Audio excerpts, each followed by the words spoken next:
Hello, everyone, and welcome again to another Teacher Joseph podcast. Today is Christmas Eve across the English world, and that's typically a day of preparation for Christmas Day. Many families will be buying gifts and food at the last minute to be ready for the celebration of Christmas. Christmas across the English-speaking world is on the 25th of December.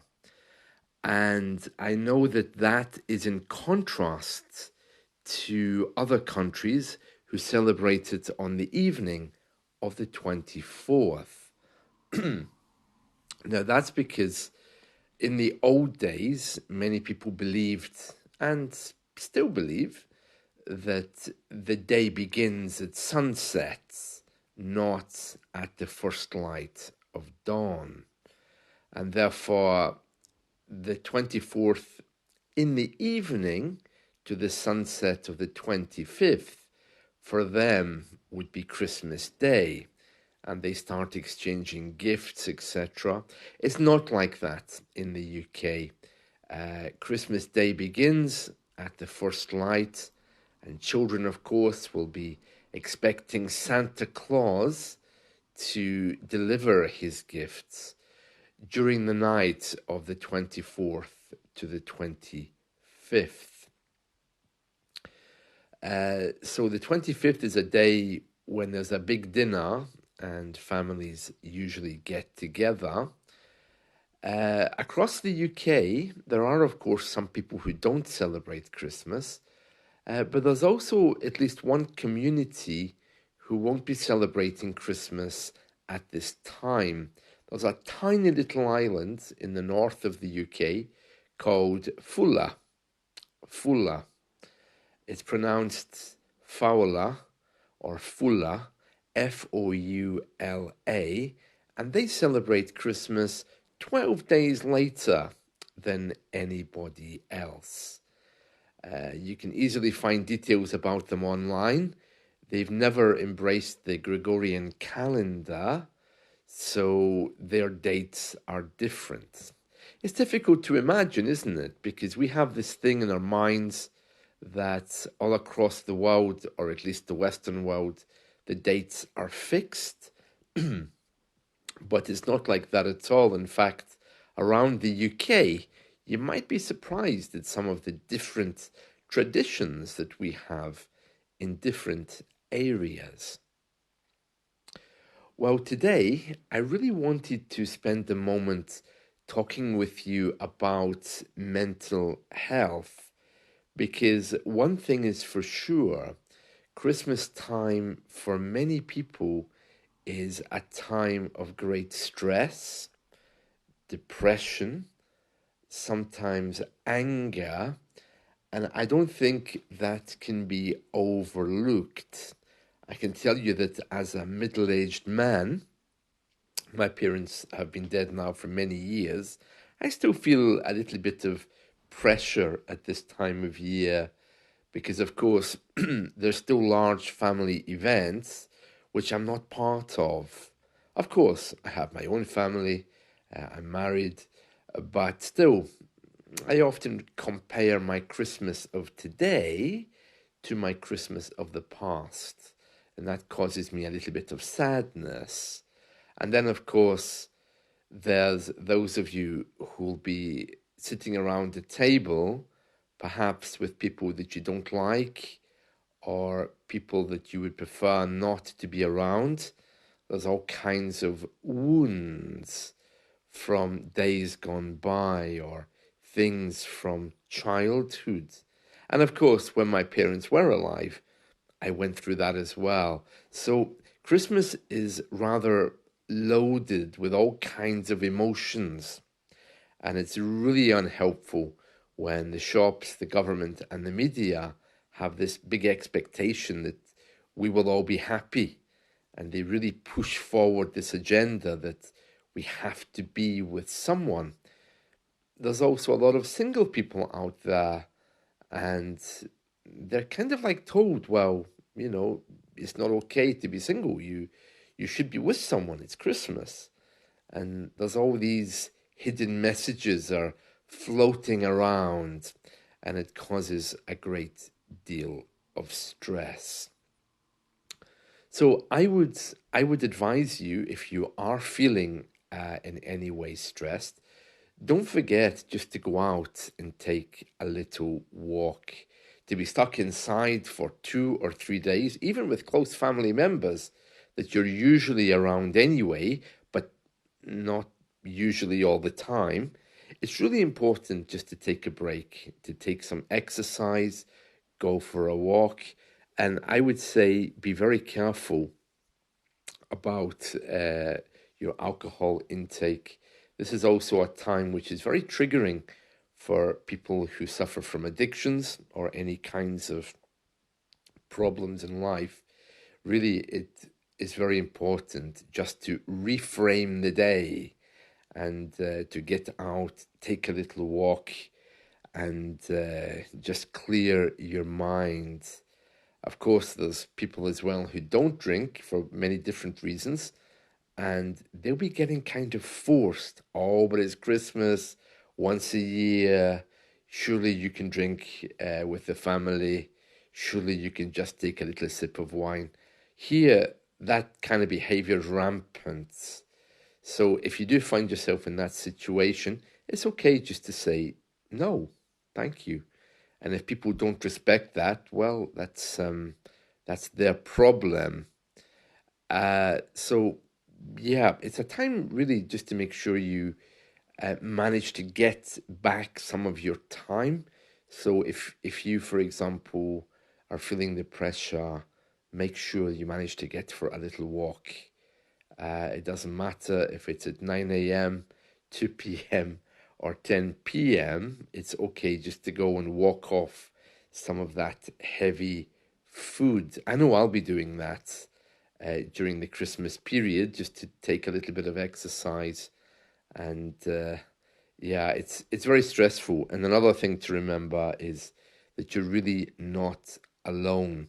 Many people go through this. We all say Happy Christmas to each other. We all smile at each other. But to be honest, I don't think anybody likes it. We spend too much money. We're with people that perhaps we don't want to be with. There's a sense of uh, excitement, which appears to be a little bit fake, especially these days. And it's a good idea to break with your routine for a couple of days, of course, but it's not a good idea to get so lost in the merriment, especially when alcohol is flowing. So there we are. That's all I wanted to say about mental health.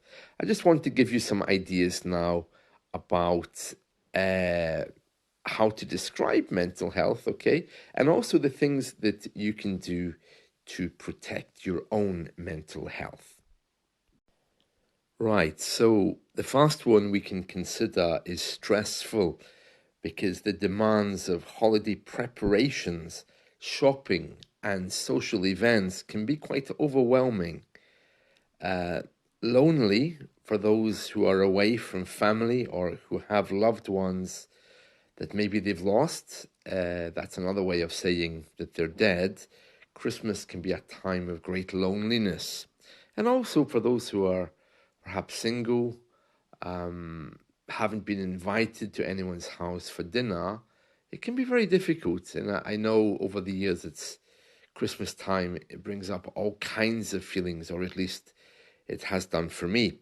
Um, it's a very reflective time as well because it's the end of the year and well, a new year's coming, but we're kind of looking back, wondering where we've been, and looking forward, wondering where we're going. It's a very anxious time because of the expectations and social pressures, uh, which, even if they're unseen, are still there. So perhaps cutting down on the media is a good idea there. Nostalgic memories of the past, both good and bad, although we tend to see the past through rose-colored glasses, as we say in the UK. That just means that we look back with some kind of weird, happy memory when the memories weren't altogether happy. Grateful, yeah, amidst the celebrations, many feel a heightened sense of gratitude for what they have. Depressed, for some, the contrast between the festive atmosphere and their personal struggles can really bring about depression. Yeah, I didn't think about that. Uh, I didn't think that the contrast between the happy times and the sad times was there, because I don't think I've ever really appreciated the festive season, at least not in recent years anyway. So those are some adjectives that perhaps describe Christmas. Right, let's just look at a few ways as to how you can deal with this time of year. Because if you're not working, work is great because it keeps you in a routine and it's a good escape. But if you're working at home, it often doesn't provide an escape because maybe family members are there who are usually at school or doing their own things. So you're kind of stuck. Um, of course, you can always seek professional support if things are really bad. There's nothing wrong with saying that you feel overly stressed, okay? Remember, it's only a couple of days because on Tuesday, at least in the UK, shops will be open again, and then Wednesday, everything's back to normal until the new year comes. To maintain a routine is also very good. Get up at the same time, make sure you're taking your exercise. Presumably, you already have some coping strategies, especially if you're someone who gets support regularly. Practicing mindfulness and meditation, yeah, that's a really important thing. And again, on my YouTube, I've really been talking a lot about the importance of a meditative practice. I mean, for anyone these days. In my mind, I'm thinking particularly for men, because even though life supposedly is getting easier with AI, I think what many of us are doing, we're trying to compete with it, saying, "Oh, but AI is speeding up, so I must as well to keep up with all the work that could be done to help it." And that's not practical, of course. I think men generally as well are dealing with great change. The world is moving away from the physical brute man who has to provide. We're heading into a period now where masculinity gets redefined along with femininity, and we need to take a bigger view of that, but many of us haven't yet. So that's a bit of a struggle for some.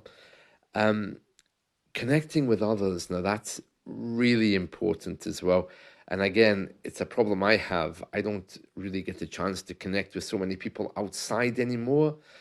I'm an older, middle-aged man who doesn't drink, and that automatically disqualifies me from most social circles in the UK. Also, many people here would hold a very toxic view of masculinity. You're supposed to drink to prove yourself as a man. You're supposed to be strong. You're supposed to be doing lots of sports.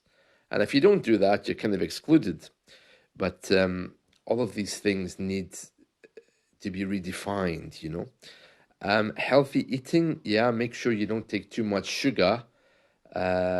Even for me as a diabetic, I can see lots of sugar around me. People have been giving me chocolates and different things, but I've also got very low sugar or no sugar chocolate bars too, which are suitable for diabetics. So I've got those, but yeah, there seems to be a lot of sweets around this time of year. Journaling, well, that can be quite dangerous depending on who's got access to it. Yeah, limit social media. That's a really good one. If you're really, really wanting to forget about Christmas, you could volunteer.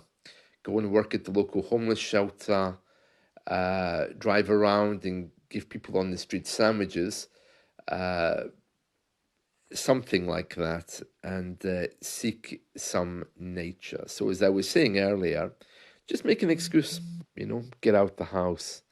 I think that's the most important thing.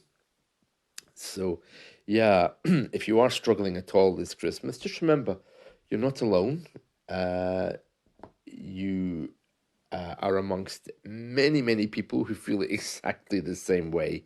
So I wouldn't worry too much about it. And then we'll be, what do we say in English? Flung into the new year. So we need to be ready for that as well, because January can be a little bit depressing. So there we are, a very somber podcast today about looking after our mental health. But I think it's important. I mean, we can't just sweep under the carpet how we really feel, So plenty of air, plenty of walks. If you're going to be in a room full of kids, a good excuse there to take them out for a walk, get yourself walking as well. Even out to the garden would be good. It's cold, but we all need to do that.